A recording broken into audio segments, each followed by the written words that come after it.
Depuis quelques jours, on n'entend plus parler que de ça. De quoi? Eh bien de cette clause du grand-père, cette clause qui s'applique au régime de retraite. Alors c'est quoi? C'est ce qu'on va voir aujourd'hui. C'est d'autant plus important que ça a donné lieu, cette clause du grand-père, à un couac gouvernemental assez important. Cette clause du grand-père, c'est une manière de traiter la question de la transition du régime de retraite actuel vers le futur grand régime universel. Cette clause du grand-père, elle dit quoi? C'est très simple. Elle dit: le futur régime de retraite universelle ne s'appliquera qu'aux personnes qui entrent sur le marché du travail une fois que ce régime sera en vigueur, c'est-à-dire théoriquement en 2025. En clair, tous ceux qui sont actifs aujourd'hui, tous ceux qui travaillent aujourd'hui, tous ceux qui travailleront et qui cotiseront d'ici 2025, eux conserveront leur régime de retraite actuel. Et ce ne sont que ceux qui concluront un contrat de travail ou qui entreront sur le marché du travail après le 1er janvier 2025, eh bien à cela, on appliquera le futur régime de retraite universel. Alors prévoir une période de transition comme ça avec la clause du grand-père, ça a évidemment un certain nombre de conséquences. La première, eh bien c'est qu'aujourd'hui, vous le savez, on avait 42 régimes de retraite. Eh bien avec cette clause du grand-père, on est obligé d'en créer un 43e, notre futur régime de retraite universel, dans lequel on va mettre les nouveaux entrants dans le régime à partir du 1er janvier 2025. Donc au lieu de simplifier la donne, qui était quand même l'objectif, de passer de 42 régimes à un seul, en fait on en crée un 43e. Alors si on le fait naturellement, c'est que ça sert quand même à quelque chose. Ça sert à quoi? Eh bien ça sert à calmer les esprits. Tous ceux qui ont peur, qui ne comprennent pas bien l'intérêt de la réforme à venir, et ils sont nombreux, puisque c'est vrai que c'est pas simple à expliquer, tout ça c'est extrêmement technique, eh bien tous ceux-là finalement sont inquiets. Ils se disent: moi je préférerais garder mon régime d'aujourd'hui, au moins je sais à quoi m'attendre. Eh bien avec cette clause du grand-père, on dit à tous ces gens: ne vous inquiétez pas, vous allez continuer à profiter de votre régime actuel. Ce sont que les futurs embauchés qui bénéficieront du nouveau régime de retraite. Ça a évidemment un avantage, notamment pour tous les régimes spéciaux de retraite qui ont un certain nombre d'avantages en termes d'âge de départ à la retraite, en termes de montant de pension. Je parle des régimes spéciaux de la SNCF, de la RATP.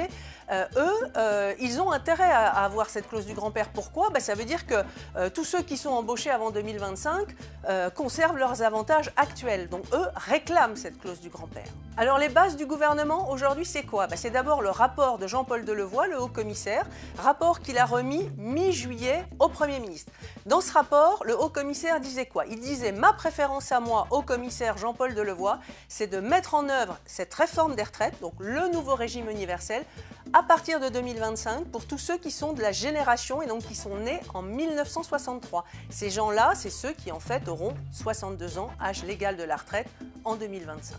Donc ça, c'était la préférence de Jean-Paul Delevoye. Mais dans son rapport, il dit également: écoutez, on n'est pas absolument attaché à cette génération 1963. La réforme pourra très bien aussi s'appliquer, si on le décide, à ceux qui sont nés en 64, en 65 ou même après. Le rapport Delevoye précise également que le futur régime universel de retraite ne pourrait s'appliquer qu'aux nouveaux entrants sur le marché du travail. Donc là, on est bien dans notre clause du grand-père. Donc 3 possibilités ouvertes. Tout ça, c'était dans le rapport Delevoye avec, je le rappelle, la préférence du haut-commissaire pour mise en application pour la génération née en 1963. Depuis, qu'est-ce qui s'est passé? Évidemment, les gens se sont appropriés ce rapport, ils ont commencé à comprendre ce qui se passait et les inquiétudes sont montées, mais vraiment de toutes parts. Donc on a un énorme mouvement social qui arrive, c'est celui du 5 décembre, notamment dans les transports en commun. Et là, le gouvernement se dit: ah, il faudrait peut-être un peu calmer les esprits. Du coup, en octobre, le président de la République et le Premier ministre ont rappelé que cette clause du grand-père était possible pour essayer de calmer les esprits, pour dire aux gens: attention,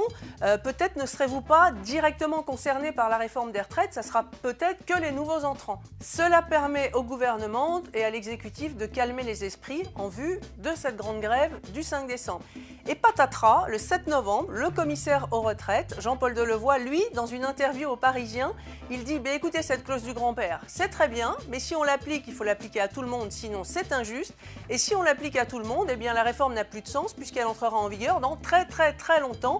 Donc en clair, elle ne sert à plus rien. Alors quelle proposition va l'emporter? Celle du haut-commissaire aux retraites, Jean-Paul Delevoye, qui préférerait que sa réforme soit applicable assez rapidement, si tout va bien, en 2025, ou alors la position de l'exécutif qui, lui, est prêt à temporiser, est prêt à introduire une clause du grand-père. Eh bien, il est trop tôt pour le savoir. Les mouvements sociaux du 5 décembre permettront certainement d'y voir plus clair et l'exécutif devrait décider finalement de ce qui se passe en fin d'année.